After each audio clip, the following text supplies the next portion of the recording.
Siema, tu Wahacz. Renault wprowadza na rynek odświeżoną wersję Clio 5 generacji. Na premierowych jazdach miałem okazję sprawdzić, co zmieniło się w tym modelu i właśnie na zmianach skupię się na tym filmie, a jakby ktoś chciał obejrzeć pełen test wersji przedliftingowej, to linki wrzuciłem w opisie, pojawiają się też teraz w prawym górnym rogu ekranu. Taki zabieg ma sens, ponieważ lifting Clio nie wprowadził w tym modelu trzęsienia ziemi i nie wpływa znacząco na to, co ten samochód sobą reprezentuje. Modyfikacje objęły bowiem głównie dwa obszary: wygląd zewnętrzny oraz konstrukcję cennika i wersji wyposażeniowych. W tej pierwszej kwestii mamy do czynienia z wyraźnym przeprojektowaniem przedniej części nadwozia, które zyskała znacznie ostrzejszy wygląd. Najbardziej ten efekt tworzony jest przez nowe światła, które w każdej wersji mają teraz segmenty do jazdy dziennej ulokowane na zderzakach i według projektantów były one inspirowane logiem Renault, to znaczy charakterystyczny rąb został przecięty na pół, a następnie umieszczony w odwrotnej kolejności pod lampami. Dodatkowo zderzaki też zostały przeprojektowane i podostrzone. Tego samego zabiegu doczekała się sekcja pomiędzy głównymi światłami.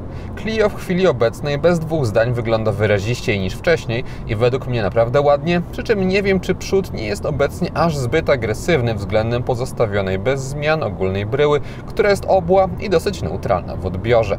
Ten aspekt trochę psuje moje wrażenie odnośnie tego, co przygotowało Renault.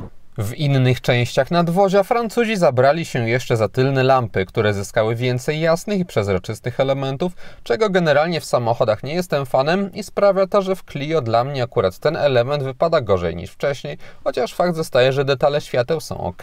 Szkoda, że kierunkowskazy znowu pozostały żarówkowe, lekkie modyfikacje objęły także tylny zderzak, gdzie pojawiło się więcej przetłoczeń. W tym przypadku jest to już jednak bardziej kosmetyka, chociaż tutaj również poprzedni, prostszy projekt bardziej do mnie przemawiał.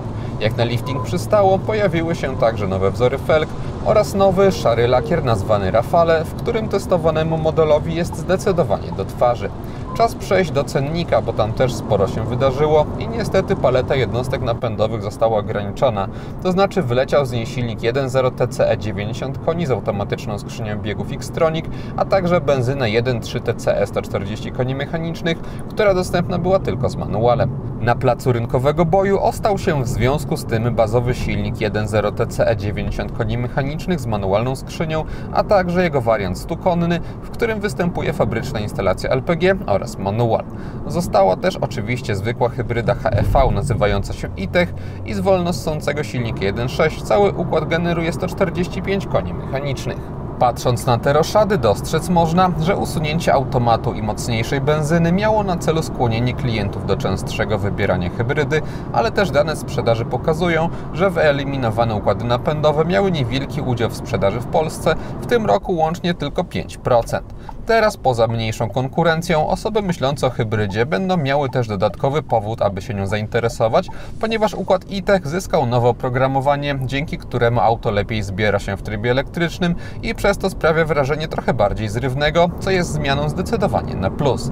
Na minus wypada za to zaliczyć podwyżkę ceny, ale to niestety tradycja już w dzisiejszych czasach i w przypadku Clio gama podrożała o 2-3 tysiące złotych.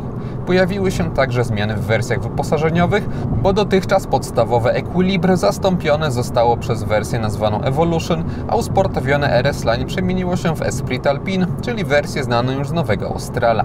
Odmiana ta też oferowana jest obecnie w wariancie hybrydowym i wprowadza ona na pokład elementy stylistyczne związane ze sportową marką koncernu Renault, czyli właśnie Alpine. Na zewnątrz dostaje się w ramach tej wersji lekko zmieniony zderzak i większą ilość czarnych akcentów na trapie chłodnicy. Mamy też znaczki na przednich błotnikach, a także dedykowane 17-calowe felgi, też z ciemnymi elementami. W kabinie z kolei inspiracja Alpine opiera się o kolory flagi Francji wszyte na desce rozdzielczej, które znaleźć można też w szwach na kierownicy, mającej względem zwykłych odmian trochę przyjemniejszą w odbiorze, częściowo perforowaną skórę. Mamy również niebieskie wstawki na pasach oraz na fotelach, gdzie doszły świetnie wypadające rozwiązania materiałowe i stylistyczne i one przyciągają w kabinie najwięcej uwagi. Wersja Alpine oznacza też najbogatszą półkę wyposażeniową, przy czym względem RS Line zmiany w takich zwykłych elementach wyposażenia obecnych na pokładzie nie są duże. I to by było na tyle, jeśli chodzi o modyfikacje, które przyniósł lifting Clio i przyznam, że mogłoby być ich więcej, ponieważ odświeżenie nie objęło wcale sposobu obsługi. Ten, który był dotychczas, wciąż moim zdaniem daje radę, bo przyciski na kierownicy są rozsądnie rozlokowane i sterowanie stamtąd komputerem na zegarach czy tempomatem nie jest problematyczne. Mamy też na pokładzie system inforozrywki EasyLink, który sprawdza się dobrze i pozwala na przykład na bezprzewodowe podłączenie smartfonów. W pamięci mam jednak mój test Australa czy elektrycznego Megane, które zyskały już nowe multimedia, gdzie pojawiła się integracja z usługami Google i przede wszystkim z ich mapami, co wypada w tych modelach rewelacyjnie i bardzo chętnie ten system przywitałbym również w Clio.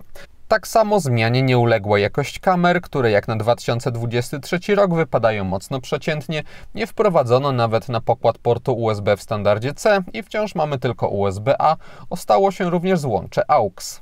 Nawet bez tych zmian Renault Clio obecnej generacji to wciąż bardzo udany samochód, którym tym razem przejechałem kilkaset kilometrów i tylko się w tej opinii utwierdziłem, bo to przyjazny w obsłudze i dający sobie radę też w dłuższej trasie dojrzały przedstawiciel segmentu B. Po jego odświeżeniu jednak spodziewałem się więcej, ponieważ Renault posiada technologie, które mogłyby uczynić z poliftingowego Clio model jeszcze lepszy. Dziękuję za uwagę, jeśli komuś ten film się spodobał, to zachęcam do dania łapki w górę, będzie mi z tego powodu bardzo miło, a jeśli ktoś nie ma, to zapraszam również do subskrypcji kanału, ponieważ kolejne materiały na Wahacz TV pojawią się już wkrótce. Na razie!